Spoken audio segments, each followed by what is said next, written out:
Action! Region Review. The Ragin' Cajuns will be a source of pride for this university, for the alumni, fans, and donors as we achieve success in the classroom, in the competitive arena, and in the community. It's about to get really fun. We're looking for dudes that will stand up. Well, Coach, let me tell you today, I'm here and I'm ready to stand up. And I challenge you, Ragin' Cajun Nation, to stand up with us. Stand up with us. Let's lock hand in hand and let's walk through the gates of Omaha. Hey, I love y'all boys. Let's grind every day starting today. Let's do it. Y'all ready? Alert! Ready? Who's that team ready? Who's that team ready? That's up. I got one thing to say right here. Cajuns win!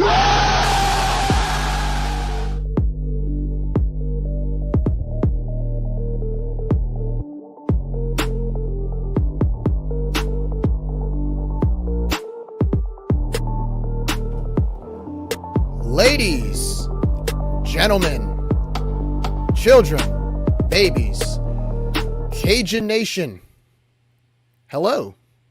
Hello once again. Welcome to another edition, Season 6, Episode 5 of the Ragin' Review Podcast. I'm Gerry, and is that Josh? Josh! What's up, stranger? How you been, buddy? Gerry, I appreciate the opportunity to be on your show. Always a pleasure. The pleasure is ours, man. Josh is pinch hitting for our friend Nick. Nick's going to be on the IR list for, I don't know, a few more days. Wish Nick a fast and speedy recovery. So we got a lot to talk about tonight. So Josh definitely has to help out a little bit. I was going to actually do the episode solo, but with some current events that has been boiling over the last, I don't know, 12 hours or so, what better guest to have than the famous man about town to discuss some of these things. But we do have a lot of stuff to talk about, so let's get it started. We're going to talk a little bit about the Cajuns' win in Birmingham the other night, or last Saturday, against the UAB Blazers by the score of 41-21. We're going to preview the Cajuns' upcoming game against Buffalo this Saturday at Cajun Field. The Buffalo Bulls out of the MAC. We're going to talk about what's going on around the Sun Belt. We're going to discuss the men's and women's basketball schedule. Now they have a full schedule. The home schedule came out for each respectable sport, a respectable team. We'll talk a little bit about Ragin' Cajuns women's soccer, and we'll talk some volleyball as well. And we'll give our predictions at the end. I think that's a good idea. Whether or not the Cajuns are going to kind of extend that streak to 2, or win streak to 2 against the Buffalo Bulls Saturday night. And last but not least, we will discuss the infamous tailgating situation with the Greeks. That's been huge news of the day. If you've read social media, you've been on message boards, that's kind of been the topic today. And we will definitely dive into that. So anyway, we'll get it started. Before we do, we're going to thank some people. We're going to thank some people who help us pay our bills. Sponsors! All right, let's get it started. Gordon McKernan Injury Attorneys. We want to thank them. Office locations, Lafayette, Alexandria, Lake Charles, Monroe, Shreveport, Zachary, Denham Springs, Gonzales, Hammond, and home office in Baton Rouge. Go by and see the Chief Happiness Officer, Penny. You'll be glad you did. Get the G guarantee. Gordon will win your case, or you won't owe a dime. No cost, no expenses, no fee, nothing. Thousands in NIL deals. They assist athletes with everything from promoting their personal brands to networking within the business world. You can call them toll free at 888-532-1573. That's 888-532-1573. GetGordon.com. Get Gordon and get it done. All right.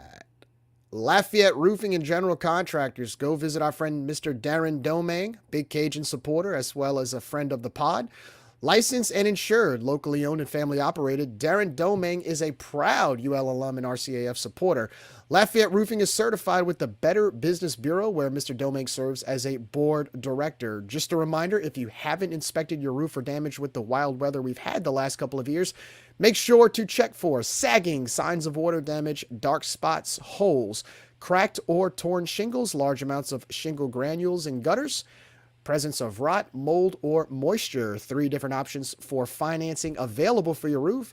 Also offer exceptional interior and exterior painting and sheetrock services. They have over 10,000 satisfied customers, so it can't be wrong. Give Darren and the crew a call today, 337-237-ROOF. That's 337-237-ROOF. That is 337-237-7663, or visit Lafayette-roofing.com.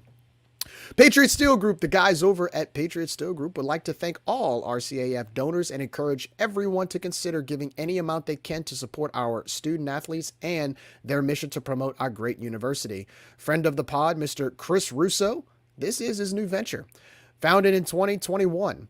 The founders of Patriot have over 100 years of excellence collectively, 100 years of experience collectively in the oil and gas industry. Patriot Steel Group offers domestic ERW or electric resistance welded and seamless tubulars. We can provide you with quality steel anywhere in the United States, from premium alloys to carbon grade. Contact Brandon Gallette or Reed Barbier at 337-443-9296. That's 337-443-9296, or visit Patriot Steel Group LinkedIn page. So thank you so much to our sponsors, and give these guys a call. So Josh, let's get it started. So it was a big must win the other night in Birmingham. Going into this game, we knew that the UAB Blazers would be a very good football team. They're a very competitive football team in the American Athletic Conference. Of course, they're new members as well.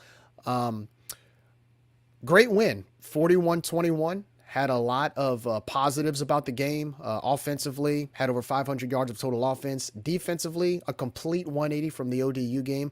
Credit to the coaching staff and the players in that effort defensively. Forced a few turnovers, make some key stops. And of course, the big buzz around that game was, Zion Chris coming in for an injured Ben Wooldridge. The other day, I believe it was Monday, in the Monday press conference, Coach Desermo said that Ben Wooldridge, if he had to guess, would be out probably 4 to 6 weeks. It's an injury in his foot. It's always tough to see our star quarterback go down, but we want to wish Ben the best of luck with everything he's been through. He had the offseason injury and recovery, missed the entire spring coming from that ACL tear last year. It's a shame to see him go down, but there's no doubt in my mind that Ben will keep his head up and he'll try to get back as fast as possible. So we wish him a very speedy recovery, but just a great game overall, man. Again, 41-21 victory that brings the Cajuns record to 2-1. I think everything we wanted to see as fans, we saw it Saturday night. What did you think about that game, Josh? Lots. There are lots of things to kind of break down from that game, but look, you mentioned Ben. I've got nothing but respect for Ben. Thanks for being a Raging Cajun. I appreciate your toughness. I respect the hell out of Ben Wooldridge. Okay. So we came out of the spring and we said that Zion Chris, if he was even close to being able to run an offense, needed to be on the field. First of all, because the beginning of the schedule, I think the entire schedule is not very good, but the beginning of the schedule in particular was very soft. Through 3 games, you've seen awful defense. I mean, that's just a fact. Even ODU that beat us, they beat us offensively with their scheme. They didn't beat us. They didn't stop us offensively, not at all. We looked like a well-oiled machine. Now, at the end of the second quarter, early in the third quarter, we kind of stalled drives ourselves. Some of that was because of penalties, but for the most part, you saw 3 bad defenses. And this is why we argued that Zion should be getting the snaps. And it didn't surprise me at all to see when Ben unfortunately got hurt. It didn't surprise me at all to see Zion taking the reps. A lot of people expected Chandler there. Again, I respect Chandler a whole lot. I appreciate him helping Billy recruit one of his best recruiting classes that the school has ever seen. I got a lot of respect for him and a lot of love for him for that. But at this point in his development, Zion Chris is ahead of the game in front of 2 guys that are juniors and seniors. Does he have the grasp of the offense that the other 2 have? Probably not. But sometimes talent just usurps the professional prepping style or the grasp of the offense. We throw those cliches around way too much. Zion came into the game, and he looked a little shaky early. He underthrew a couple guys. He overthrew a couple guys. But you saw after the delay, he settled into his role. He let the game come to him. He didn't try to force the issue, and he just shined. He did what we saw him do in in the spring practices, and in the spring game, and what we had heard out of camp. He did all those things, and I don't think that's a surprise to anybody who's been following along. So, sorry, I had a little noise in the kitchen there. But he did it against a bad defense. So we're going to have to see what he can do against Buffalo, who's also a bad defense, but probably a step above UAB at this point. They have a lot of transfers. They're very young. They're figuring out some things. And they're an offensive club. You know, everything they're going to try to do and every way they're going to try to beat you is with Dilfer and Zeno in that offense. Right. You saw them, the guy he's one of the top in the country in completion percentage. Everything was short. They tried to extend the running game by throwing the football. I don't remember how many attempts he had. It wasn't as high as I expected it to, but a lot of that had to do with the defense. And so I'll transition to defense. The defense that we saw in game 1 and game 2, game 1 was obviously a farce because we played a bad team, but in game 2 against ODU, I think they just got caught with their pants down from a coaching standpoint. I thought that their preparation was lackluster, to be nice, but I never doubted the personnel. And you saw the personnel show up, be physical, be in the position that they needed to be in order to be successful, and they did it the entire night. Now, when the 3s and the 4s got in there in the late in the fourth quarter, you saw them give up some yardage and some busted plays, and I don't think that you hold that against the team. I was happy to see Dez address it. The first thing he wanted to say in the media was, "Hey, this is not how we finish games, and we're going to address that." I'm happy about that. That's the kind of guy Mike is. You know, one of his the biggest critiques that people have about Mike is lack of attention to detail over the last 2 years and penalties and things like that. You can tell that it's kind of nipping at him. It's kind of bothering him because he's starting to make comments about it. So it's good to see. I expect this team to take another step forward against Buffalo, another team that I expect to not be very good. I know they put up a fight against Wisconsin, but since then they've been really bad. But to stay on UAB, I thought you saw a lot of people do a lot of great things. Xylon Perry went out there, made big plays, got chunk yardage, still fumbling. Got to fix it. You see a wide receiver core that has just grown up right in front of your eyes. Harvey is still, man, he might be the second best receiver on the team as a redshirt freshman. He's a true freshman, actually. Or a true freshman, excuse me. Yeah, which makes it even better and more impressive. I mean, he has talent oozing out of his ears. It's crazy. You saw the offensive line, again, perform at a high level. And what I was most impressed about from the offensive line is that they had to adjust their style. I mean, look, you go from a drop back passer who's going to do 3 and 5 step drops all night for the most part, to a guy that's going to go ahead and spread the field, do the RPOs, some zone read. We did a few zone reads. I mean, but at the same time, it's like when you have a quarterback that's going to get out there and make plays with his feet, you got to be aware of that, and I thought those guys handled themselves well and adjusted on the fly. But another thing you saw was a lot of excitement. You saw a lot of excitement when Zion came on. You saw a lot of excitement from the fan base. You saw a lot of excitement from the team. You saw the team talking on social media after the game. The excitement is palpable. So that is a great thing that comes out of it. But I just wanted to give a shout out to the offensive line because they took a beating last year from the fans, from a lot of people, from the media. I think that we got to praise them every week that they continue to improve. And I know we had some injuries that kind of moved some parts around last week, this week as well. So we'll see how they'll adjust to that without Jax being in the lineup. But to this point, this offensive line has probably outperformed what people thought that they could. So those are my takeaways. Linebacker and defensive line, absolutely incredible.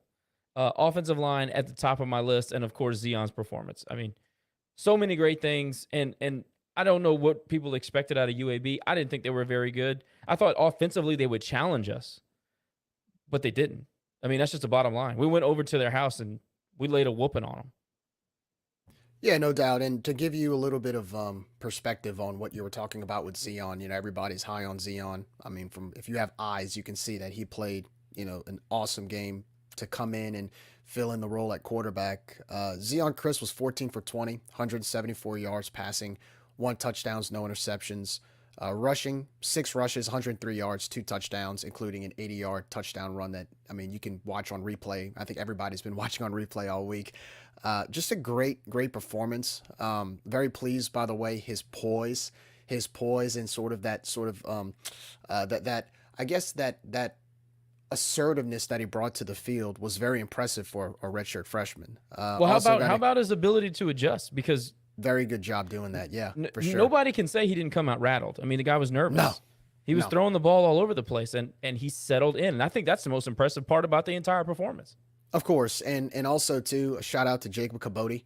7 carries, 108 yards, 1 touchdown, including a 59-yard run. I believe his touchdown was about 40 yards. So it was nice to see Kabodi break some runs, some long runs. You know, we really hadn't seen that from him.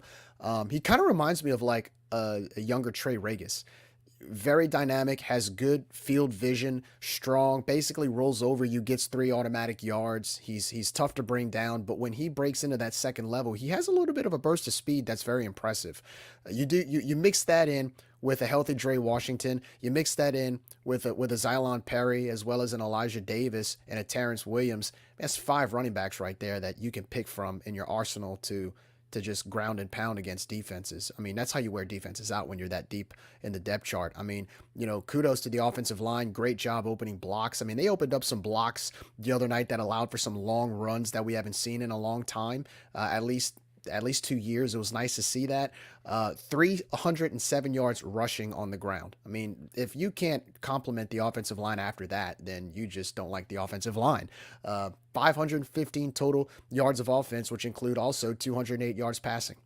I mean, offense had a great day at the office. It was good to see that, and especially now because, you know, you play a Buffalo team that can score. We're about to talk about them in a little bit, but they can score points, so you're going to have to counter that. And then after that, you play Minnesota and then go into conference. You want a game like you had against UAB because now you're going to start playing teams that are good. They're going to challenge you. So it's good to see the offense, do what they did last week and, build a lot of confidence into this team after that win on the road like that. I mean, you went on the road against a respectable American Athletic Conference school and you dominated them from start to finish. I mean, I don't think there was any other way to me outside of the end of the game, right? You didn't want to give up 18 unanswered points. I mean, it was 41-3 with 7 minutes to go. I know Coach Dez wasn't happy about that because look, I said this the other night. You have a lot of these second, third string players that don't really get to play, but let this be a lesson to them to prepare as if they're playing. It's not easy being a backup, but at the same time, when it's time for you to get called out into the field and you give up 18 points, what's going to happen if somebody ahead of you gets hurt, right? So I hope that was a lesson for them, and I have no doubt in my mind that this coaching staff is going to prepare these backups a lot more effectively the next few weeks, fully well knowing that it may be their time. Yeah, well, you've heard the cliche. I don't know how much of a cliche it is, but it's definitely true. The best scenario for a coach is to have a dominant win, but still have something to work on. And that's exactly what they delivered. Like, no snap is wasted at this point. When you got guys that are young, freshman, sophomore, and they're getting snaps and reps and game time, that will only be good for them down the stretch. They've been in that situation where they've seen live action. They've seen what bullets look like. They've seen an offense trying to put points on the board quickly, especially on the defensive side. So that's only a good thing. I know that you don't ever want to finish a game like that and be sloppy. But at the same time, you got some stuff on film that you can go in and work on. Des can holler and scream at people, but still feel good inside. I'm not overly concerned about that. I'm glad that guys got to get reps. I got no issue. Yeah, no doubt about it. I agree. I don't have any issues either there. That was a game that was a must win. And look, this was a must win for UAB as well.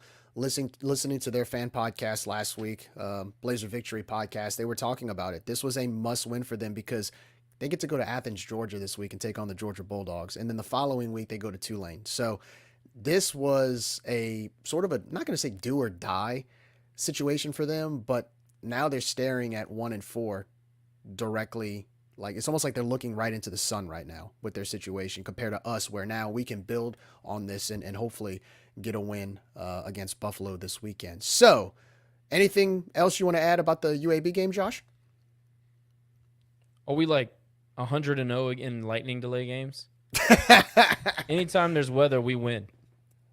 I think somebody at UL could have deal with Thor. I maybe offered him some gumbo or something, because every time we get a lightning delay, it's almost like deja vu from 2002 when we played UAB. Remember that in 2002, like Cajun Field turned into a a pool. And that was Ricky Bustle's first win as the Cajuns head coach. The Cajuns dominated a really good UAB team, 34-0. And I just remember, I think the score was like 34-3 the other night at one point. And I'm sitting there like, wow, this is deja vu all over again from 2002.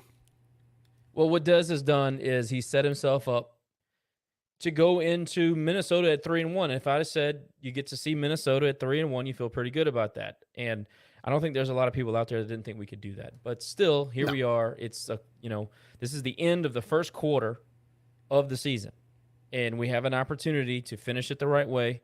Go into Minnesota with some momentum. You got a new guy captaining the ship. You got a guy that he's rallied the fan base. You got a guy that you can rally behind. You can market. You can find some excitement in and push it to the fans and get some buzz. So we're in a good spot. I'm happy for Dez. They've obviously made some corrections. They've obviously improved across the board. I know ODU was kind of a smack in the face, but sometimes that helps you as a team. I will put a bow on UAB and say it like this. They weren't a very good team. I would call them a bad team. But what do you do with bad teams? You abuse them. And that's what we did. We went on the road and we abused them.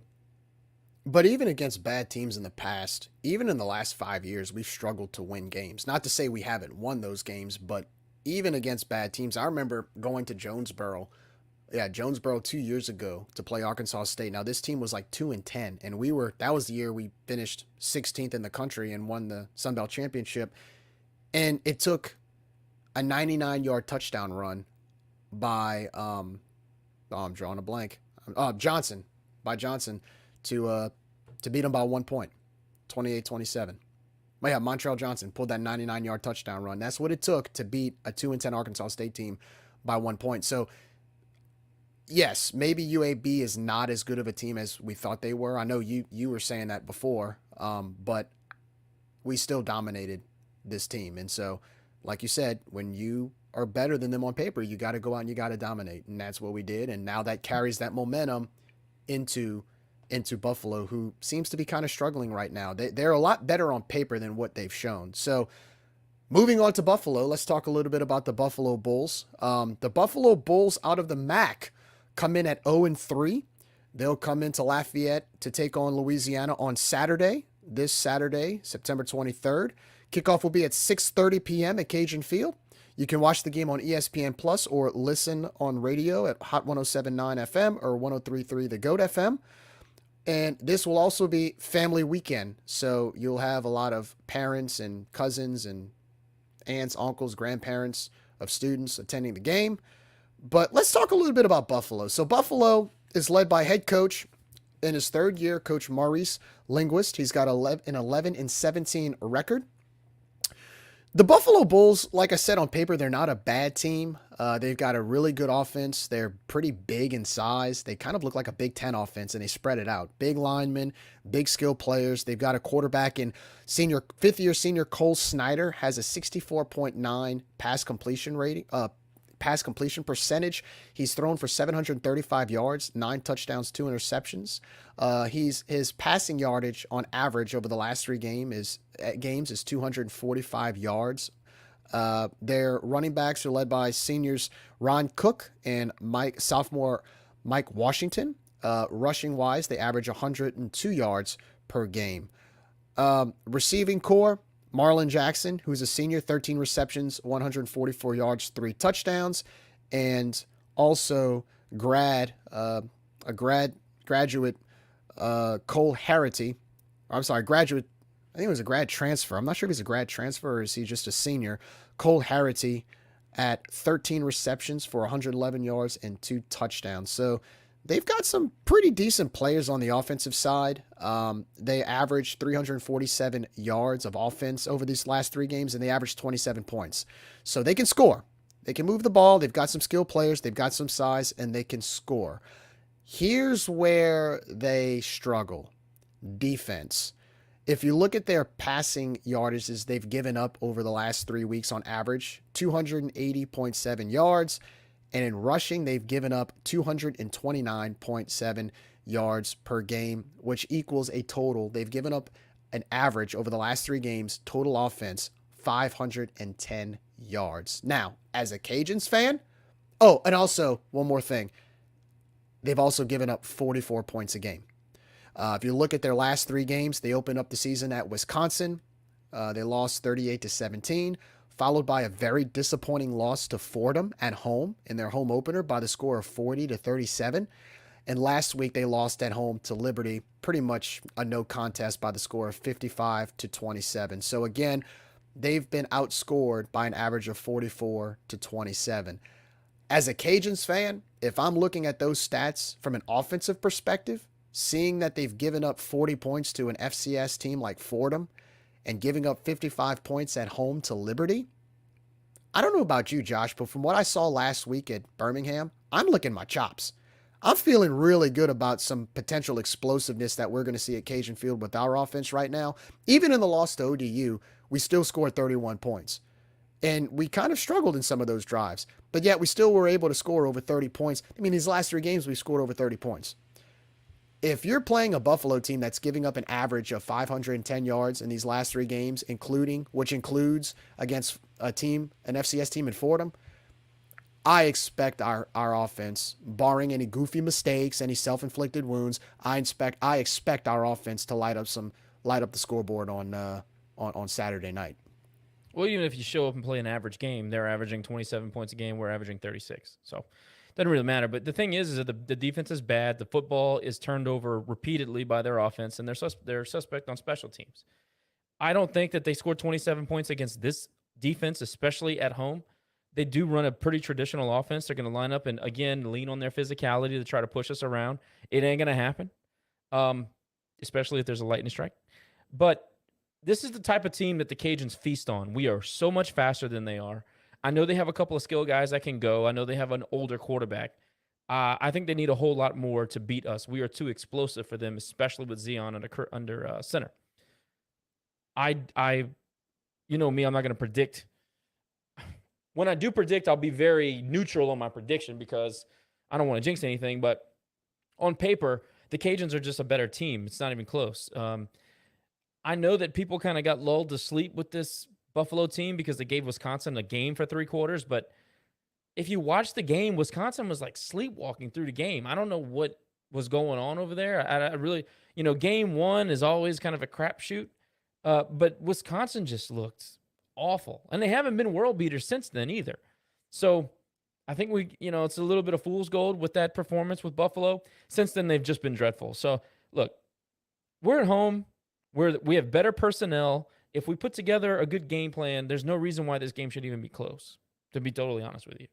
Yeah, ironically, too, last year, Buffalo actually started the season 0-3 again. I think they had a loss to an FCS opponent as well, so it's almost like deja vu for them. But last year, after starting 0-3, they won 5 in a row and finished the season 6-6, but then ended up in a bowl game and then also and ended up beating Georgia Southern in the Camellia Bowl by the score of 23-21. So starting 0-3 last year, they finished with a 7-6 record. So this is a team that once they get it going, they can really have a shot to create some momentum and really pat off a win streak. Let's just hope it's not this Saturday at Cajun Field. Right. So, with that being said, we talked a little bit about injuries early on. You talked about Jax Harrington. Jax Harrington will still be out this week. I think he's out either 1 to 2 games. He'll be out this week. Not sure about the Minnesota game. We're gonna miss him this weekend. He's been a huge help on the offensive line. Sort of has a little bit of seniority there with his leadership. But the good news, both Draylon Washington and wide receiver Robert Williams will be back, ready to go. So, we talk about that explosiveness. Having those 2 guys back is going to be a huge help, especially for a young Zion making his debut start at quarterback. And George Jackson on the offensive line as of right now is probable. Most likely, it's probably going to be one of those last-minute decisions. I'm sure he'll dress out.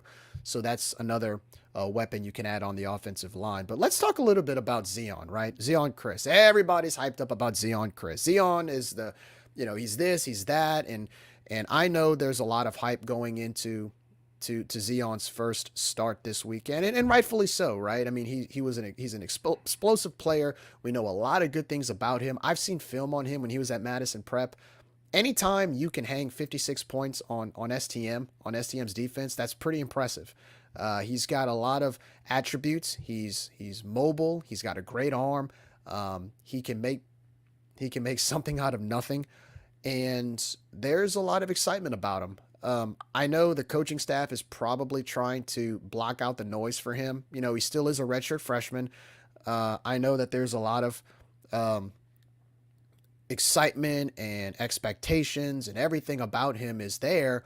But I just hope the main thing for me this week is, look, Zion's going to make mistakes. He's not perfect.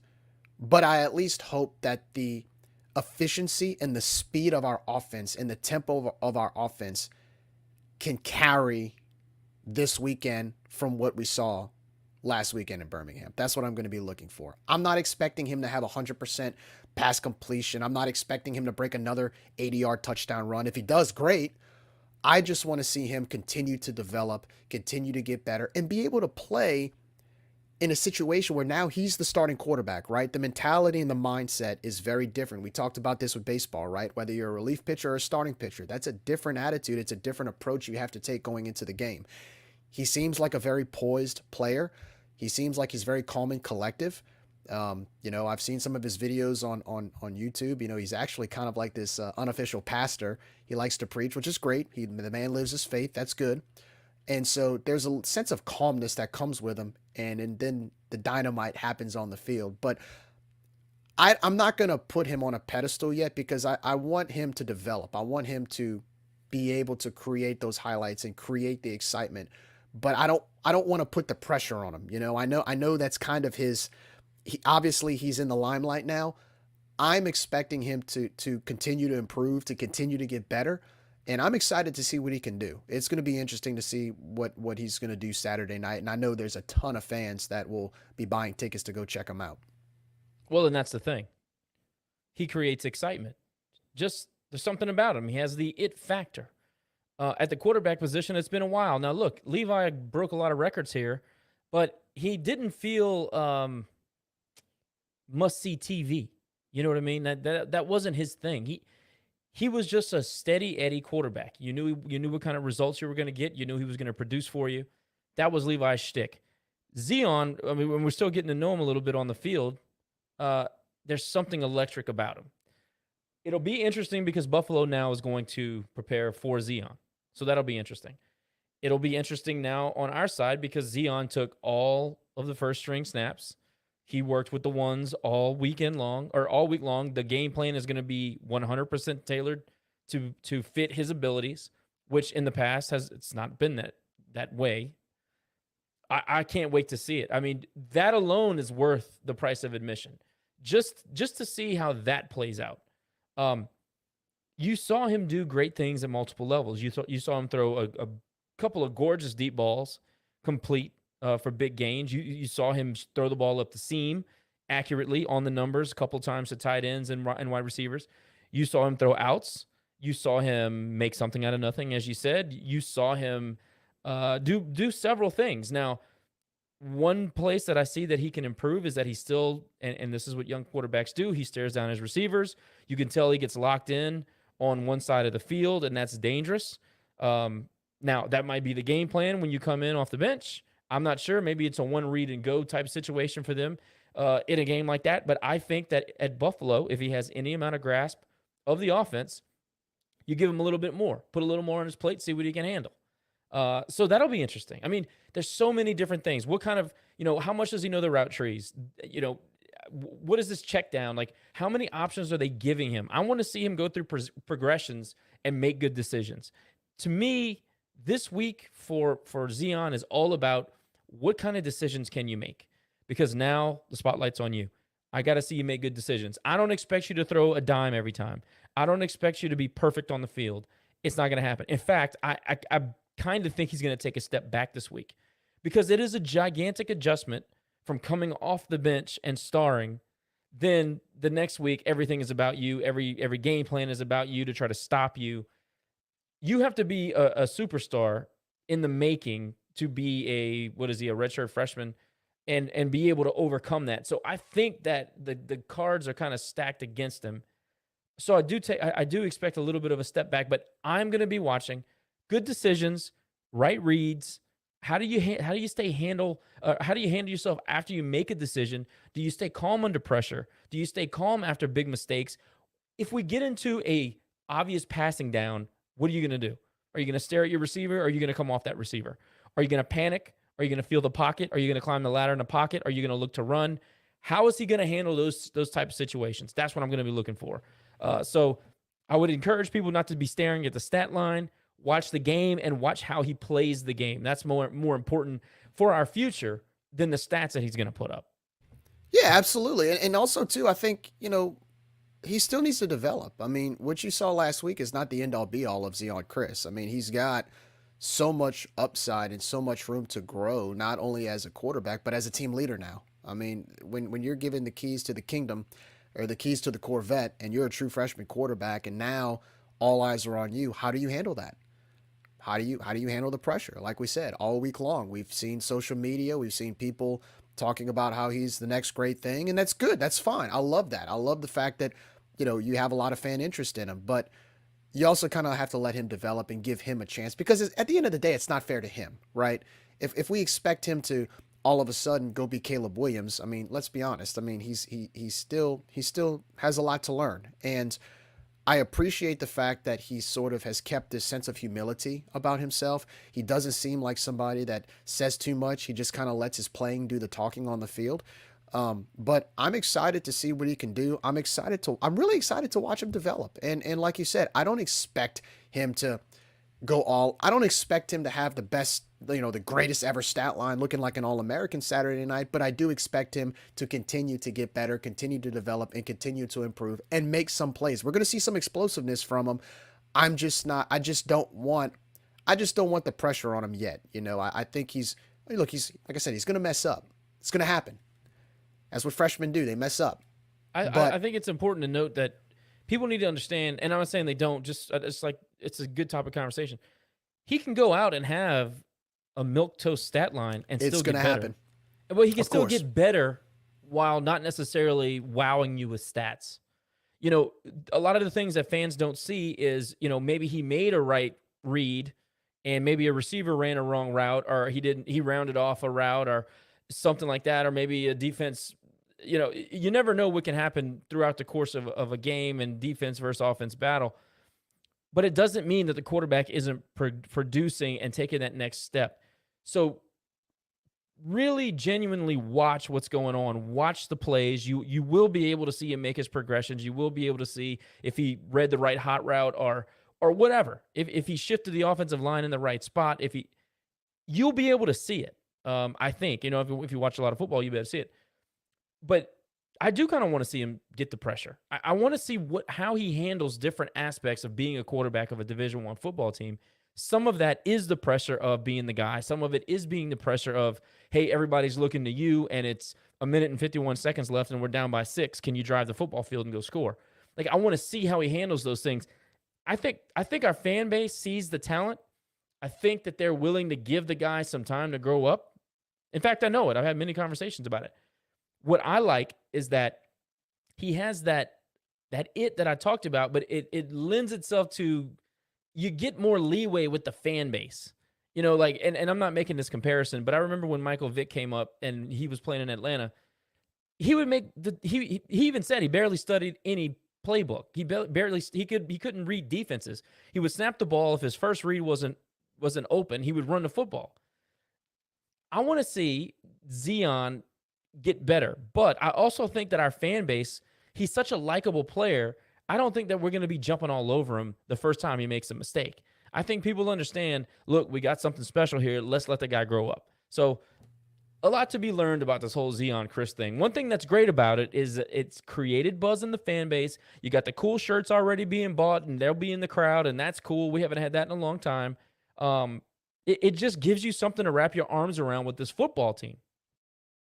Yeah, it's strong excitement. I mean, I haven't seen this much excitement about our football team in a while, and because of the explosiveness, the dynamics, and really seeing the offense around him play as well as they have, right? So the speed, the tempo, everything about what the offense did when he was in there, the rushing attack and everything, it was just fun to watch. It's a fun product to watch. And I see a lot of similarities to 2012. You have Blaine Gauthier, who's a senior quarterback at the time. He goes down early. In comes a young Terrence Broadway, and Broadway lights it up. I mean, Terrence lighted up so well to where he basically kept his starting job, and Blaine would come in certain packages at the end of the season because the coaching staff didn't want to lose any momentum that Terrence created.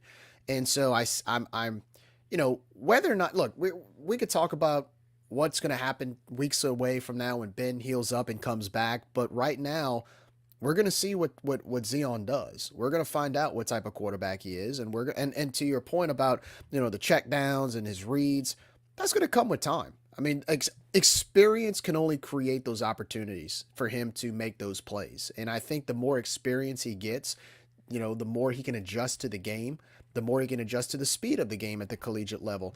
He's only going to learn more and get better as time goes on. So I'm excited about it. I know you're excited about it. I know our fans are excited about it. It's going to be a lot of fun at Cajun Field. Again, you're playing a defense that, not to talk too bad about them, but they're not that good. So this is a golden opportunity for this offense to really be entertaining on Saturday night. Just don't get complacent. That's all I ask. I don't want to be saying all these things and then we're coming back Saturday night complaining about a loss. So as long as the guys keep their heads down and keep that momentum going from UAB, I don't see it being much of a problem. And I think this team is focused. I think they definitely have the prize.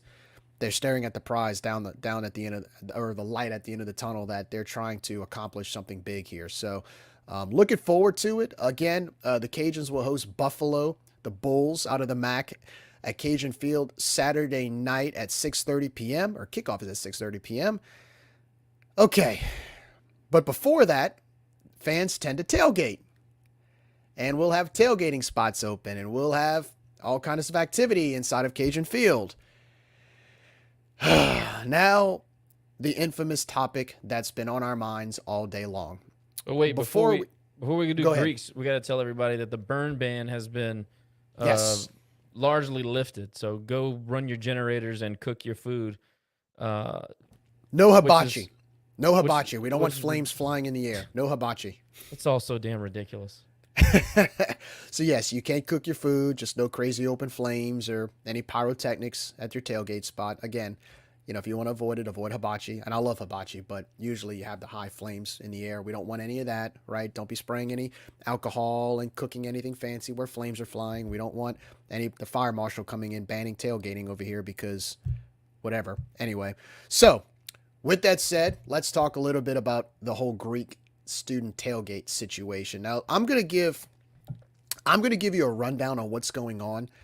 There's a lot of questions being asked. There's a lot of anger and frustration from the fan base today.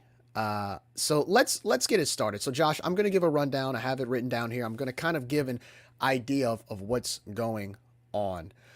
Okay. You should do it like on the detective shows when they have, some eerie music in the background, 8:56 a.m. email sent to fraternity sorority row. Yes. Dun, dun, dun, dun, dun, dun, nah, nah. Anyway, so Rage and Review got a tip this morning from some students that there was going to be a possible boycott, fraternity boycott in particular. And of course, we were wondering what was going on, and we found out that there was an email that was sent out to the Greeks that no drinking games, no glass containers, and no common sources of alcohol, which includes kegs, liquor bottles, or etc., were allowed.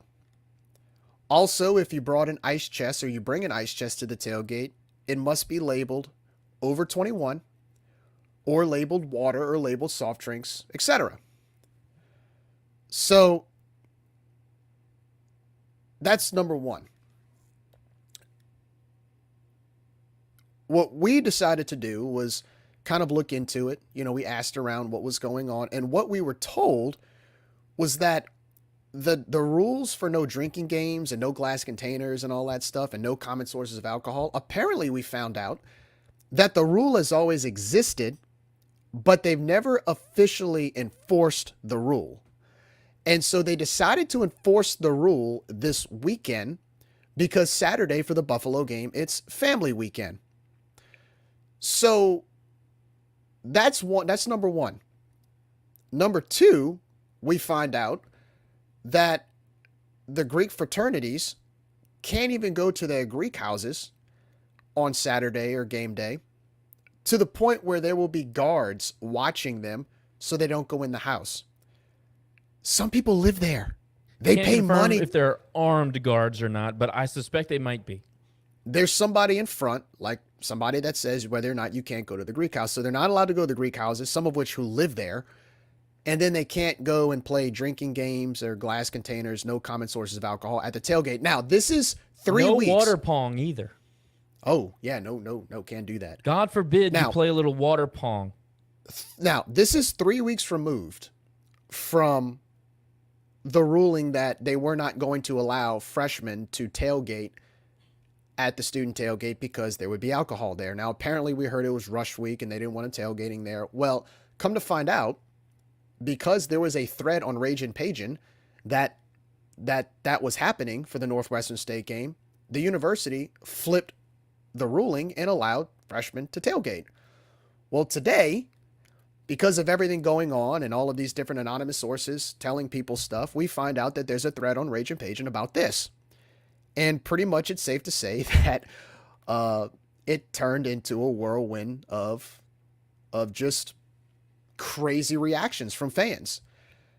And so here's what's going down. So this is what's going down.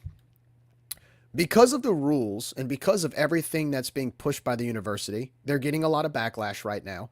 There's a lot of people wondering why you wouldn't let Greeks go to the game, or why would you let Greeks tailgate and do all these things, to the point where there's a possibility on Saturday, guys, when you go to the game against Buffalo, you may see an empty student section. That's how far this has gone. The Greeks can't play drinking games. They can't do this. They can't do that at the tailgate. They can't even go to their Greek houses. So now they're fed up and they've had enough, and now they might even boycott the game. My problem with all of this, number one, is why try to nitpick? Because you tried to mess with the freshmen 3 weeks ago. You're doing this now. You're nitpicking the rules. We were told that these rules were always existing, but now you're enforcing them because of family weekend. So what that tells me is you don't even enforce your own rules. You do it conveniently. So this is not, to me, this is not cafeteria policing. Okay. You don't just get to pick and choose when you want to enforce your rules when it's convenient for you. And on top of that, you're also not talking about last year where they threw students out of the games for spitting on people, which I still think is a lie. And then the other thing was a racist remark. I still think that was a lie. And I thought it at the time. And then the students tried to do a grassroots tailgating for the basketball team at Fraternity Row. They shut that down. Everything they try to do is targeted at the Greeks and the student organizations that participate in games and off-campus situations and things like that. It's all about going after the youth. And it's the same office that is conducting all of this. I didn't want to interrupt you, but I wanted to remind you about what happened last year when we had to fight this damn battle. Well, I think what bothers me is if you're giving a reason to all of a sudden enforce the rules that you never enforced before, that apparently were always there, you're enforcing them because of family weekend, as if a lot of these parents went to college too. I highly doubt parents are going to be walking through the student tailgate and just freak out because a bunch of students are drinking a beer or playing beer pong. I don't like playing drinking games. So basically, you can technically still, from what I understand, you can technically still drink. You just can't play drinking games. Why? Because it looks bad. This is college. This is a college tailgate. That's what they do. This is not, we're not doing any type of ritualistic cult activity. This is a normal college event. That's what you do at tailgates. You drink, you have fun, as long as you do it legally, right? I mean, we don't condone underage drinking, but at the same time, this is what people do. I don't care what you do. I don't care. What do you mean you don't condone it? I don't care. You drink. I did. Everybody does. It's part of the experience. I'm not saying it's good, bad, or indifferent. I'm just saying it's ridiculous that these laws, these rules have been on the books all these years, and today you know what? We're going to enforce that. It's like, you go on the website, you can find these, or on Google, you can find these weird laws in Arizona. And I did it today just to illustrate a point. In Arizona, you can't have a donkey sleeping in your tub past 7 p.m. Yeah. Okay, well, we're going to start enforcing that in Arizona. We're going to start passing out tickets for you having a donkey in your bathroom. That is the equivalent of what's happening here.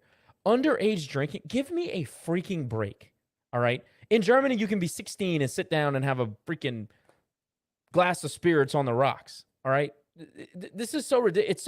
It's so arbitrary. There is absolutely no reason. Here's the thing. I understand. I'm going to say this. I understand the liability factor. I get that. But, when I specifically asked about the Greek houses, right? You're not letting students go to the Greek houses on game day, which I think is ridiculous. Because I asked, was there something that happened, right? Usually when you enforce something like that, there's an incident that happened. There was a tragic incident. Somebody got hurt. Somebody got sent to the hospital.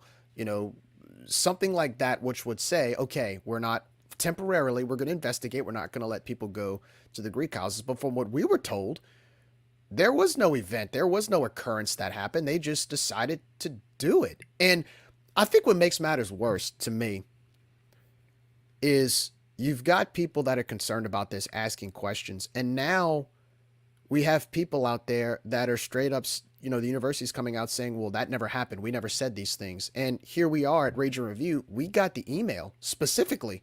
They're lying to the media. The media has, just to let everybody know, the media at KADN and Schultz on KPEL, they have this information, and now they're talking about it. KADN reached out to the marketing department or the media department, whatever the hell that means, and they said it was totally untrue. So now they're lying to cover their ass, or they don't know what is going on in the Dean of Students office, which is a whole nother problem. But just to piggyback on your point, you said that you understand the liability. Well, if there's so much liability, then why do 350 other colleges not have this problem? That's what I was about to say. It always seems like it's here in Lafayette. We're the only people that have liability. That is mumbo jumbo. They are deciding that they want to target the students. I don't know if it's personal. I don't know if it's political. I don't know if it's professional. I don't know what the hell's going on. And Jerry, I'm not a political person. I don't interject it into my conversations ever. We talk enough for you to know that. I am convinced that they have hired this person who got kicked out of Mississippi State for ruining Greek life over there. We hired her for God knows why.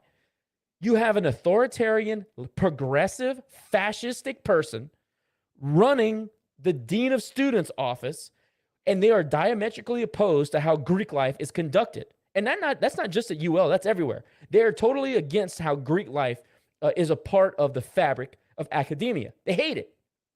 So what you give this woman carte blanche, she goes out and does whatever the hell she wants. She enacts rules from archaic rules from the 1700s. She tells the students that they can't show up to tailgate. She tells them they can't go to their own homes. She shuts down anything that's remotely fun right outside of their front door on a freaking frat row, like a tailgate for the basketball team, when you're dying to get students in the damn dome, which is 100 yards away. And that's just in the last 15 months. This has been going on since like 15 or 16 when she got hired. And it's no secret. The only reason we know about it is because the students have gotten so fed up that they're starting to feed information to people like Rage and Review and the media at large and all these other folks. So now we know what's going on, and now we've been keeping up with it. It is ridiculous. It is destroying the foundation of our fan base. Everybody knows it starts with the students. It is not a wonder why we had 7,000 people at Troy last year and no students in the student section. It is this woman, Heidi Lindsay, this idiot, that is destroying the very beginnings of our fan base. Not only does it hurt the fan base, it hurts the support at large. It hurts the RCAF donations. It hurts anything and any amount of participation that people want, that may have in them. But as soon as they have a run-in with the Dean of Students or anything like that, they're out. You get one chance to make a good impression on these people, and they're out. So you got somebody like that in a position that is obviously that has a lot of influence on how the students have their student experience and their life on campus and at the sporting events, and she's destroying it. What more do we need to see out of this woman than to get her the hell out of here? She is actively hurting our support system. for athletics and for student engagement and student experience. How much more are we going to put up with?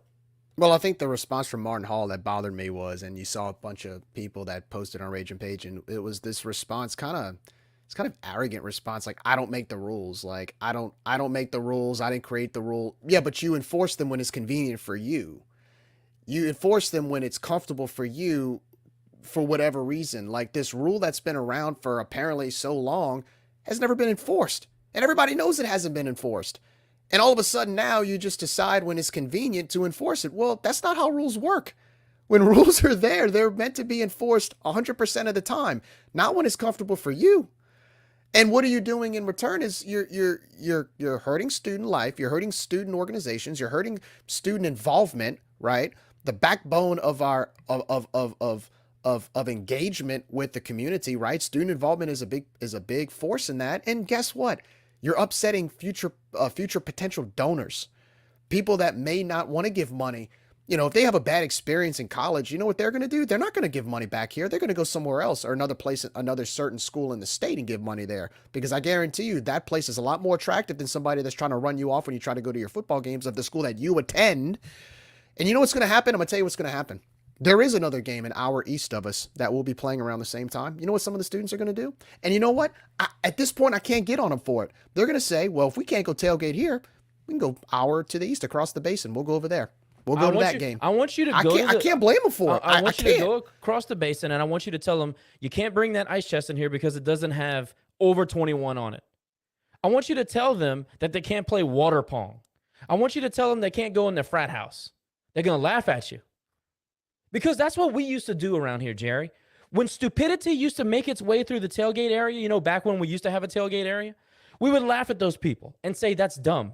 We're in college. We're going to play beer pong or water pong, whatever drinking game we want, because it's part of the game experience, part of the college experience. It's part of the experience. Doesn't matter if you like it or not. It is part of it. You have absolutely no right to just start enforcing your rules whenever the hell you feel like it.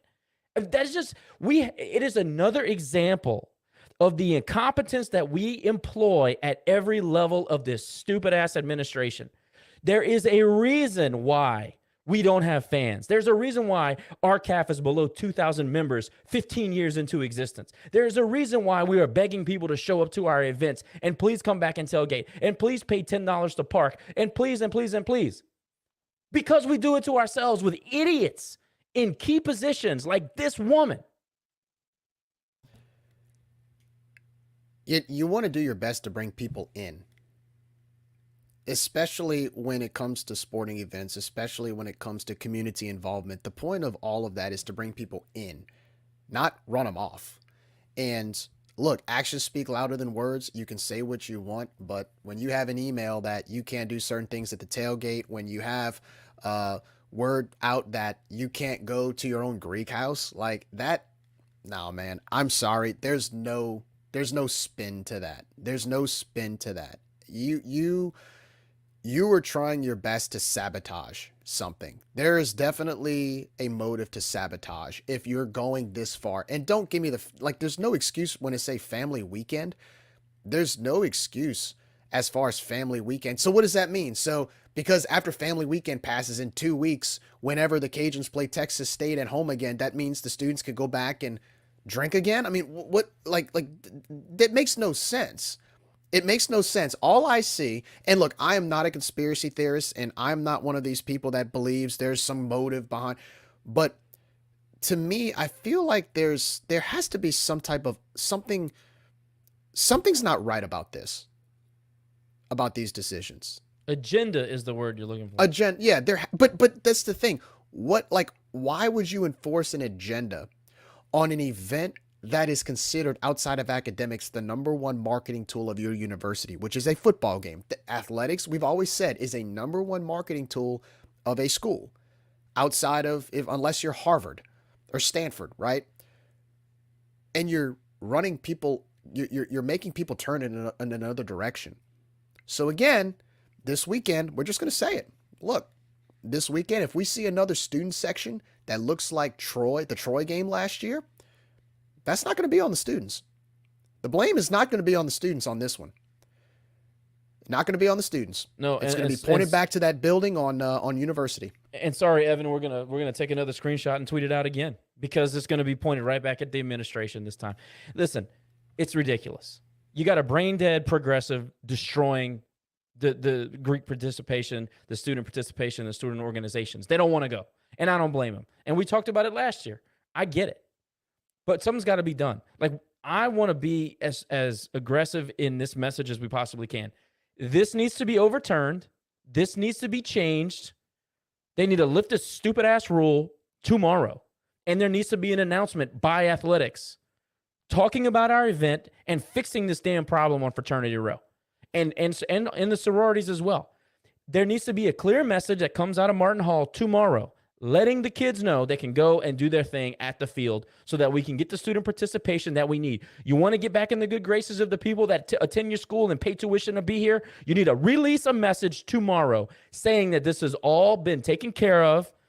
You know, best case scenario, they fire Heidi Lindsay. But if we don't fire her, we need to overturn this bullshit. This is ridiculous. I almost want them to boycott if they don't change it. I would. If I'd be in their position, I would. I can't go into my house before the game. There's a guard standing at my front door where I pay dues and rent. Are you nuts? What the hell? And also, look, if you walk down Cajun Dome Boulevard to get to your tailgate spot or to get to the football game, go out there with your cell phone, record this, and send it to every media outlet you can. We can't stand for this. We already have enough hurdles. We already have enough uphill climb and battle with this administration and this community that is already always looking 60 miles to the east. We have enough problems as it is. We cannot let this continue to happen and then look around and wonder why the hell we're not thriving as a university in athletics. At the end of the day, you got to look in the mirror. The job for student involvement is to get students involved, to get them to the games, to create an electric environment inside that football stadium, like it was against Northwestern State, right? The students turned up, they turned up, they showed up. It was great. But when you put all of these roadblocks ahead of them and not let them have an actual college experience, they're not buying that. They're not joining that. They're not going to have fun with that. They're going to go somewhere else. They're not going to come to our game. Think about when we were coming to school, right? I mean, no, we never had that foolishness. We never dealt with that. Well, just to say, later 2000s, you also had that reputation and aura of a party school. Good school, but party school, right? You come there, you know you're going to have a good time. You're going to have a good college experience. I mean, in the 80s, we were in Sports Illustrated as the #1 party school in America. You had the cheerleaders and the football team at the keg. They were standing on the roof, the whole thing. That was still pretty palpable around here. Now, are you kidding? It's the opposite. It's like they're doing their level best to be the absolute opposite of that reputation from back in the late 80s and early 90s. These kids, who would want to come to a school that doesn't let you go to the Greek house? Or that literally kicks you out of football games because you're not standing in the right section? This is stupidity. This is beyond stupidity. All I'm going to say is to the administration who are enforcing these rules, think twice before you enforce them, please, and find a way to fix it. Because right now we're trying to get people to our games, not from our games, not leave our games, not show up to our games. We're trying to get people in the stadium, not avoid it. So if you're listening, because I know there's probably a few people in the administration listening, do the right thing. Let the students be students, guys. Let the students be students. I'd like to send a message as well. At the administration who are listening, get your head out of your collective asses and find somebody who is going to engage the students rather than repel the students. That is the job. That's the job. What are we doing here? I'm sick and tired of having to fight this battle. If we spend as much time engaging our students and building up our fan base as we do fighting the administration's stupid ass decisions, we would be UCF. I know we don't have a 50,000 person enrollment, but you never know where we could be. It wouldn't be, what is the undergrad is at 13,000 right now, Jerry? That's like 5,000 or 6,000 less than it should be right now. And by the way, that's an absolute truth. Their goal is to be 20,000 undergrad. Well, we're nowhere near that, and you're not helping the cause by doing what you're doing to the students. So it hurts everybody financially, from an experience standpoint, Everything is hurt by how you treat the students. It is mind-boggling. It's like we want to shrink. We want to fail. That's how we're behaving. If you want to grow, this ain't the way to do it, guys. If you want to grow, this is not the way to do it. So hopefully Saturday things will get fixed. Hopefully Saturday we won't have to worry about this. And hopefully Saturday night after the game, we can sit back and laugh about how this was all a big false alarm and they corrected or righted their wrong, because what they're doing is wrong. I mean, it's pretty obvious what they're doing is wrong and it's ridiculous. And you're not helping student involvement by enforcing rules at your convenience. Again, if you enforce these rules all the time, no, I don't have to like them, but you're enforcing rules that have been in play for a long time, but you're just starting to enforce them again. You're enforcing them at your convenience. Just do the right thing. Just do the right thing, okay? And let the students be students. Let the students be students. Plain and simple. How are we looking on those comments, Jerry? I didn't see anything pop up, and I'm not signed in. Let's see. Well, we got a bunch of people, they were talking about it, but we had Nick on the ones and twos. I guess he dozed off. Yeah, he dozed off, but yeah, most people are saying, the timing is some Alex Sylvester, the timing is comical. The buzz around campus has been unreal, and they dropped this on the Greeks. Unbelievable. Carson, they love to have empty stands, and it shows. Andrew Thomas, ULL, University of Liability at Louisiana. That's a good one. Nice one, Andy.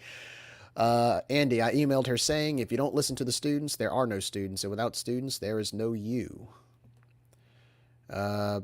David said, you don't think it will still hurt student involvement even if they about face tomorrow? Or maybe if they say face tomorrow? No, you know why? Jerry, do you not know how to put the comments up on there? Yeah. Put that one. You don't think it? No, David, it won't. Because in my view, because of all this coming out, they might feel supported that the community rallied around them and they got something overturned that was obviously ridiculous. So I feel like they'd feel a little bit more empowered and want to go to the game even more.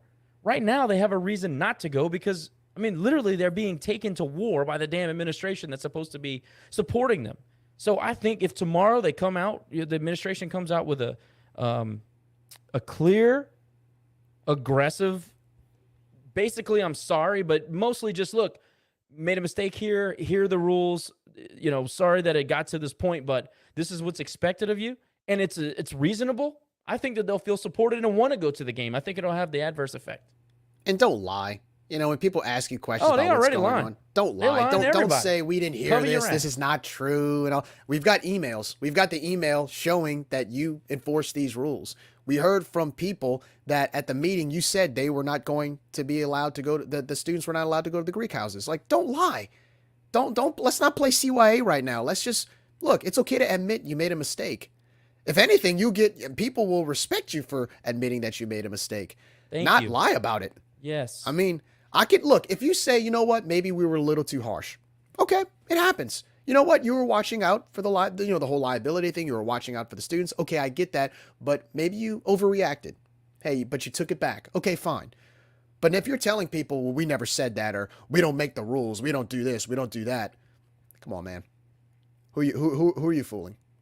I'm going to recommend to Jerry and Nick to do a segment on this every week until they fix this problem. Yeah. No. Anyways, so about that. So we've Josh, that was a nice return to to Rage and Review. You went off. They wanted Matt, they got Matt.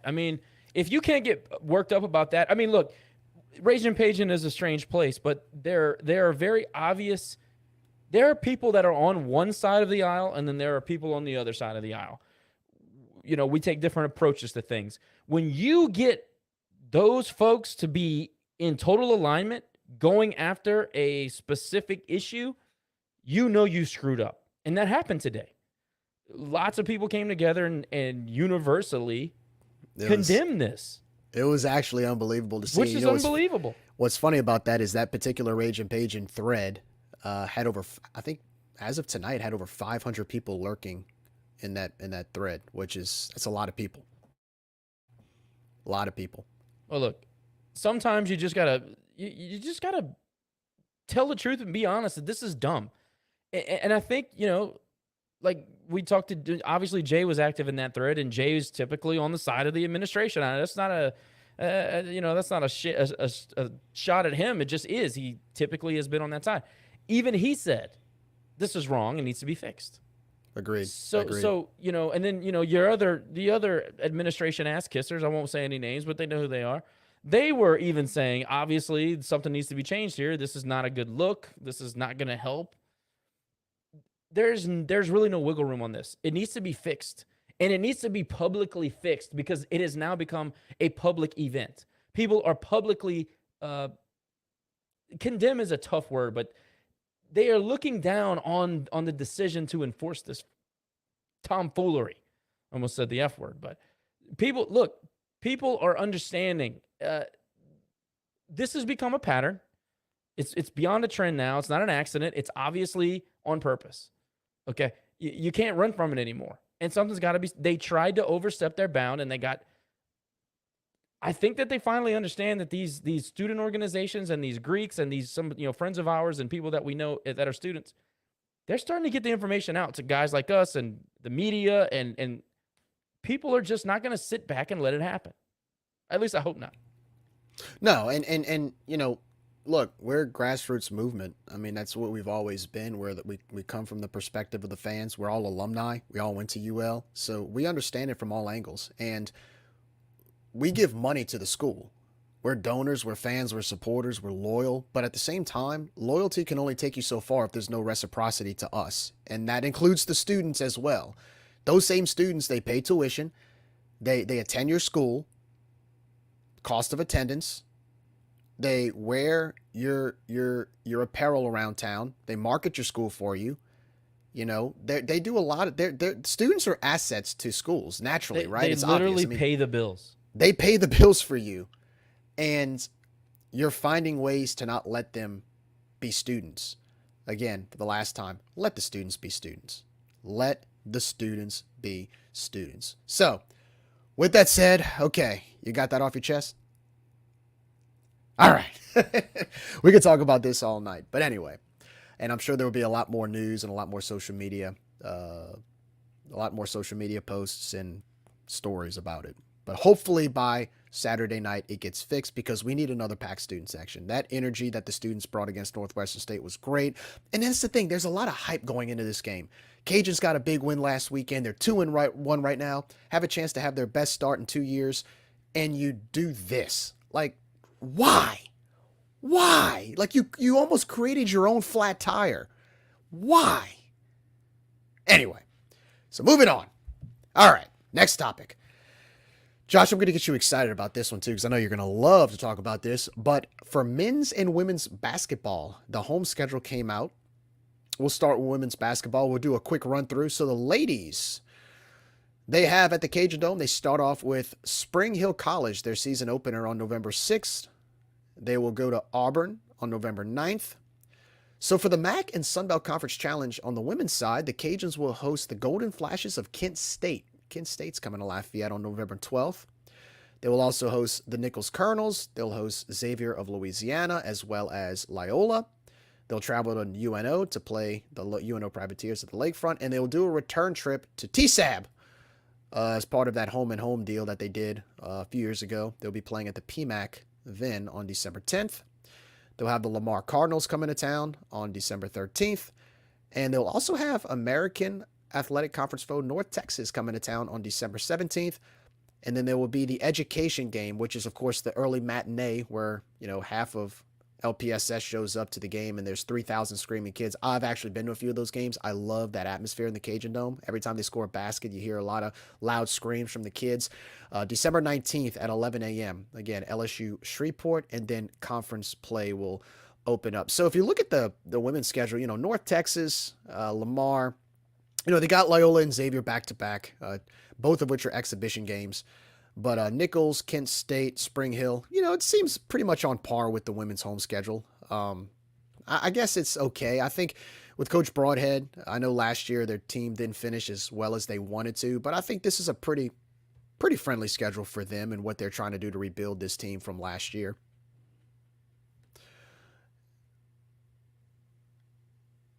Sorry, I muted myself. Oh, you're fine. Well, I mean, obviously everybody's going to look toward the TSAB game, and there'll probably be one or two at the time.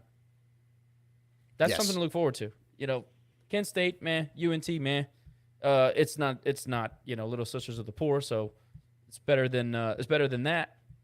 And it's a D1 game, so that's always a step in the right direction. But Gerry does a good job scheduling for the most part. I mean, I know his hands are kind of tied with regard to, whatever. His hands are kind of tied. So he's done okay with the schedule. I mean, look, anytime you get TSAB on the schedule, home or away, that's going to excite the fans. And it's a 45-minute drive. So, and the women are trending up. You know, they got a lot of young experience that were injured a little bit last year.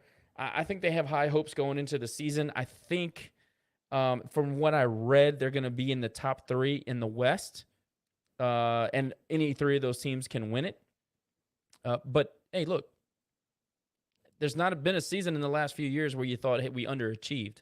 I think the arrow's been up, and I think that, there's no reason not to expect them to do well this year. No doubt, and I expect them to be back and compete. Coach Gerry's done a great job building up teams that can actually be very competitive in the conference, and he's made the conference final a few times in the tournament. He needs to get over that hump just one time, make the dance, and he's close. So, anyway, that's going to do it for the women's side. So the men's basketball schedule this year: defending conference tournament champions, the Cajuns men's basketball team will return to action against UT Tyler, which will be an exhibition on October 30th. They will host Youngstown State as the official season opener on November 6th in the Cajun Dome before traveling to Toledo. That will be their MAC Sunbelt Conference Challenge on November 15th. They'll come back to play Louisiana Christian, formerly known as Louisiana College, on November 15th. They'll travel to Toledo on November 11th and then host Louisiana Christian at the Cajun Dome on November 15th.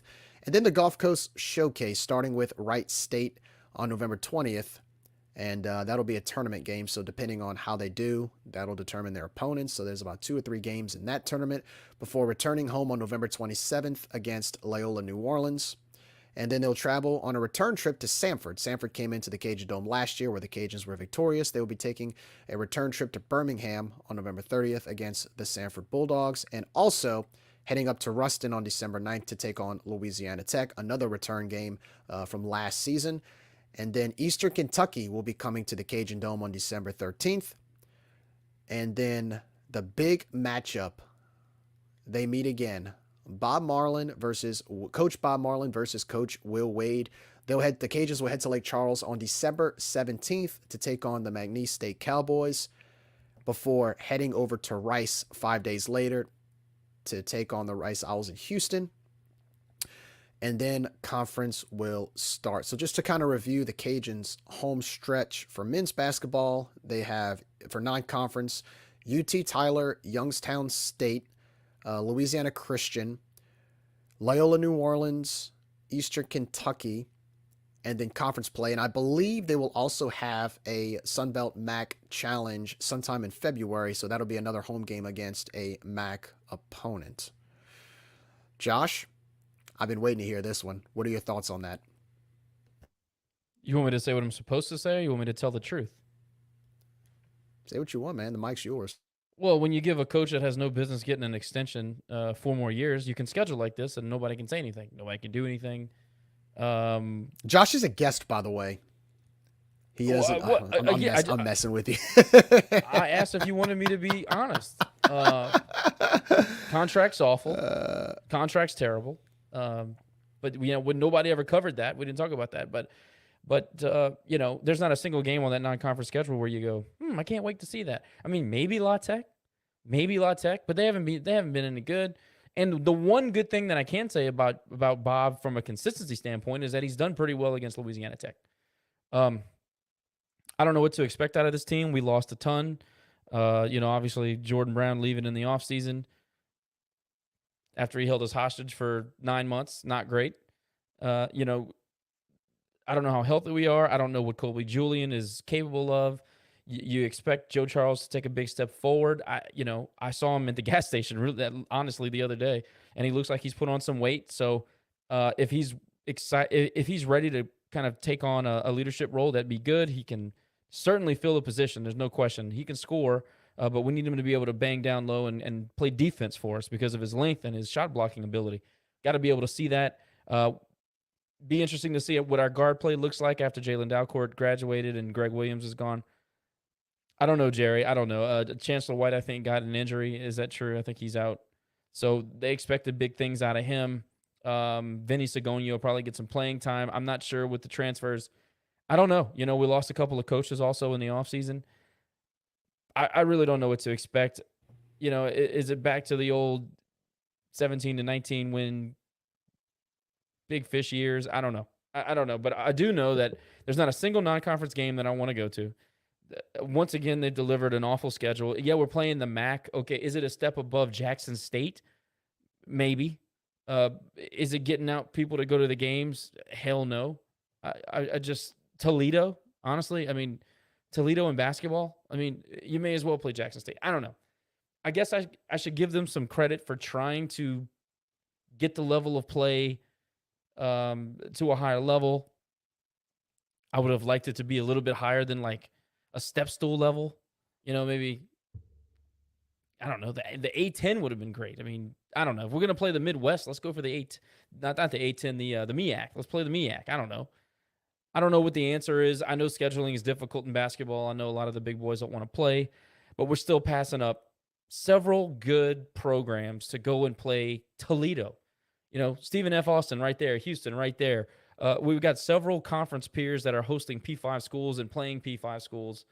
I just don't know anymore, man. The schedules they're just so lackluster. It really pisses me off that the schedule comes out after you buy the season tickets, which is why I don't buy season tickets, because I'm not going to pay for something like UT Tyler.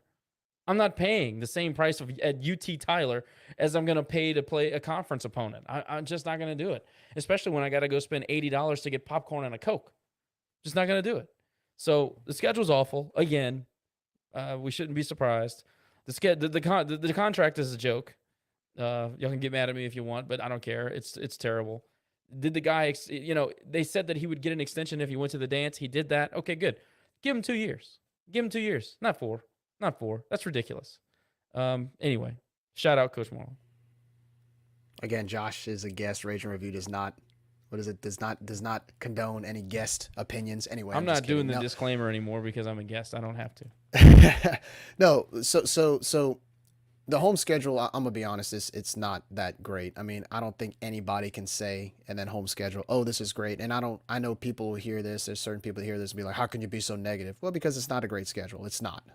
You have 2 non-D1s. You play an exhibition against another non-D1. So technically you have 3 non-D1s coming to the Cajun Dome. I think the one good thing is you do have the MAC Sunbelt Challenge. So you will have a MAC team coming to the Cajun Dome sometime in, I think, February. So that's good. I hope that it's a MAC and basketball is awful. It's better than some of the Southland teams we host. I'll take that. Jackson State beat us in our own building. Yeah, but that's our fault though. That's on us. That's on us. I mean, I'm just saying, like, the level of competition. I mean, whatever. If you're gonna schedule somebody, go for a name of some sort. And I know that the MTE is kind of out of your hands. But hey, look, at least you got Little Willie. You got Little Willie to look forward to. You got a chance to beat him. And here's the thing. Like, I'm of the opinion I'd rather go to a mid P5 team like a TCU or go play a Houston on the road and have a chance to win than to come back and play Xavier New Orleans. Like, no offense to Xavier, but you don't really learn anything after a game like that. You hang 130 points on him, you win 130-60. What did you really learn? That's one of those games where, to me, it's like you said, you go to the Cajun Dome and they charge the same prices for that as they would when Southern Miss comes to town, right?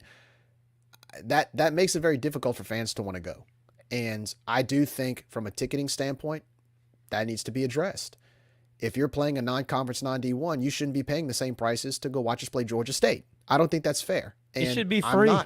It should be free to walk in the dome if you're playing an exhibition game. Call me a lousy fan, but with the Cajun Dome ticket prices, it's pretty expensive to go watch that kind of stuff when I can watch it on TV. That is definitely something I think, and we've talked to the administration about this, and they're trying to work their way around it. But the whole ticketing efforts where the Cajun Dome is charging us ludicrous prices. I mean, I've said this last year when we played Marshall. we did that deal where you got the Cajun chicken deal for like $7.50 a piece. I paid $16 with tax included in that. Tax included, fees included. You go to the Cajun Dome website at Ticketmaster, same tickets for $7.50 or $44. It costs more money for the fees and the taxes than it did the actual tickets.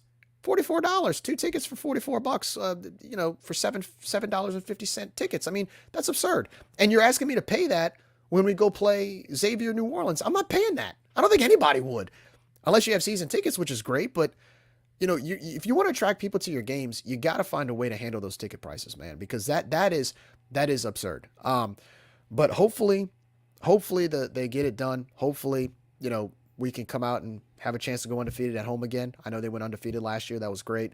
But it'll be interesting to see. Basketball season again starts in early November, so we got some time. We'll talk about that as time goes on, as it gets closer. But anyway, that's the Can't wait.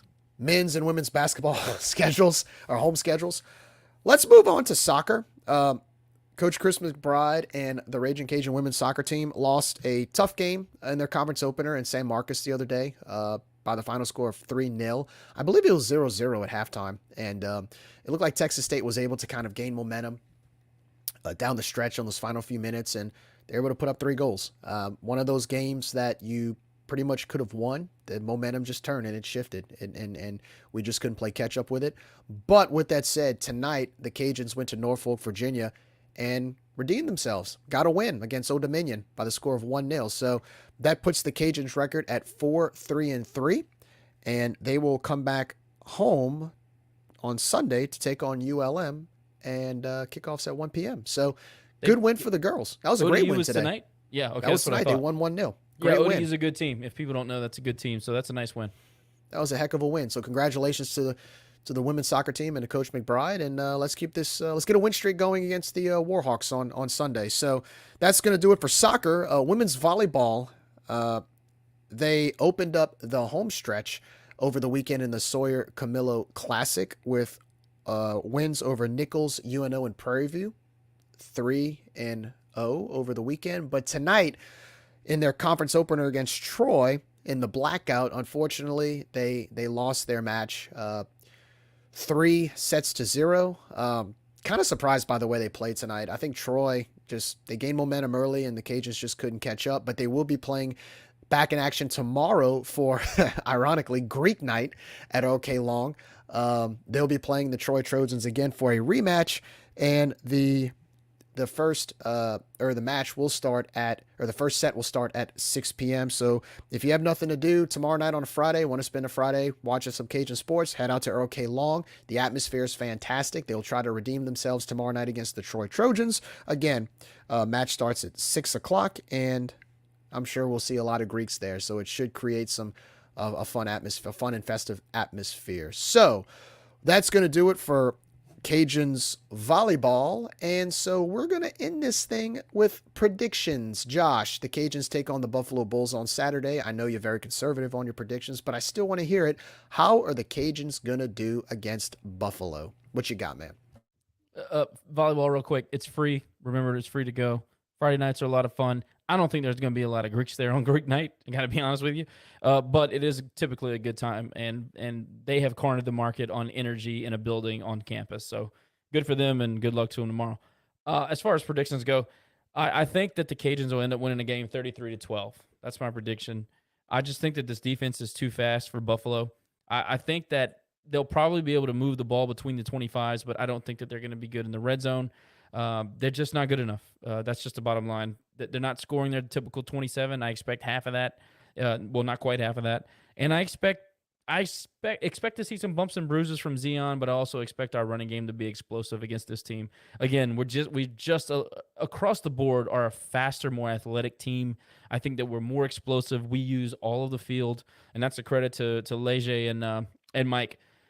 I expect us to score points. I do expect some turnovers, maybe some mistakes, and maybe a couple turnovers out of the offense. But I think overall the Cajuns find a way to win. I think it doesn't look pretty, but we still end up winning by a pretty large margin. Okay, so my prediction is pretty simple. I think Buffalo's going to come out swinging early. They have over the last 3 games. They look pretty good in the first quarter and a half. I do think they score on us early on. I think our offense matches their tempo early on, but I think where we start to take advantage of them is probably around between, I'd say, halftime and midway through the third quarter. I think they start to wear down. I think our offense and up-tempo scheme is going to keep them on their toes, and I just don't think their defense is good enough to keep up with it. And I think we pretty much pull away in the second half. And with the defense making a few big plays, I think Coach Lamar Morgan, and his staff, if they can prepare the way they did against UAB, I think they're going to force some turnovers. I think it's going to be pretty similar to what we saw against UAB. And again, offensively, I think Zion, once he gets his groove going, he may struggle a little bit. Once he gets his groove going in the passing game, I think it's going to be a very fun sight to see at Cajun Field. I think the run game is going to be outstanding. You've got Dre Washington back. You've got Jacob Cabote on a roll right now. I think, you're going to have guys like Terrence Williams get a few carries. I think you're going to have Zylan Perry get a few good carries. And, barring any crazy turnovers, I think the offense is going to be fun to watch. I think they're going to score some points. And I think Buffalo will probably score a garbage touchdown to end the game, kind of like Northwestern State and UAB did the other night. So my prediction, Cajuns pretty much are going to rout them. I think it's a 28-point win. My guess, Cajuns win it, go to 3-1 by the score of 42-14. That's going to be my prediction, 42-14. So you said 33-12. I said 42-14. Both 20-plus point victories, and the Cajuns will cruise to a 3-1 record before a showdown in Minneapolis, Minnesota against the Golden Gophers next Saturday. That's what we're looking for. We're looking for momentum at Cajun Field. So with that said, let's sum it up. Cajuns take on the Buffalo Bulls this Saturday night at Cajun Field. Kickoff will be at 6:30 p.m. You can watch the game on ESPN Plus or listen in live on Hot 107.9 FM or 103.3 The GOAT FM. But you won't have to do that. You know why? Because you're going to be at Cajun Field supporting the Cajuns and watching this explosive team carry momentum. To the university administrators, guys, do the right thing. Do the right thing. Let the students be students. Let them experience the student culture and have a good time. Don't try to be too forceful on them. Let them have their fun, because we need that student section. We need that red zone packed on Saturday night. They're the ones that get the energy going at Cajun Field. We need them packed. So with that being said, Josh, thank you so much for joining me tonight, man. It was fun. Don't be a stranger, dude. It's fun to be a guest. You don't have to prepare anything. You just get to rant. It's great. Yes, we definitely saw Old Man About Town tonight. We know you won't be a stranger. We of course, you've been working in the background helping out with a lot of stuff, so thank you so much for that. Nick will be back hopefully Saturday night. We wish him well and a fast recovery. And yes, we will be back Saturday night for the post game following our game against Buffalo. And of course, we'll be taking your calls, your thoughts, what you saw in the game. We'll analyze the game. And as always, guys, you can follow us on Twitter, Facebook, Instagram, Twitch, and you probably have this episode posted tomorrow, first thing in the morning. So with that, I'm Gerry. This is Josh. We're the Razor Review Podcast. Listen at any time. You can follow us on those social media platforms. Thank you so much for your support. We love you guys. Have a great night. And as always, go Cajuns. See you Saturday with the Cajun Showdown against the Buffalo Bulls. Have a good night, everybody.